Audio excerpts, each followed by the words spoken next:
In front of me is FreeYond M6 and today I would like to show you how you can set up face unlock.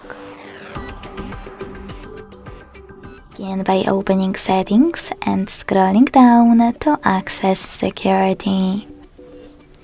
Then scroll down again, tap on face and fingerprint unlock and enter your current login method.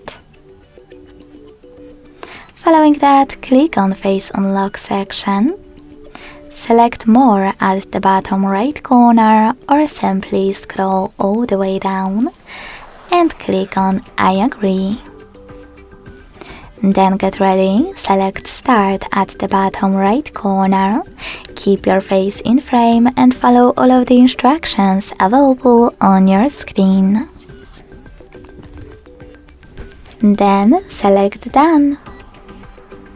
So when I switch off my screen and turn it back on, I can see that Face Unlock is working properly. Thanks so much for watching. If you enjoyed this video, don't forget to leave a like, comment and subscribe.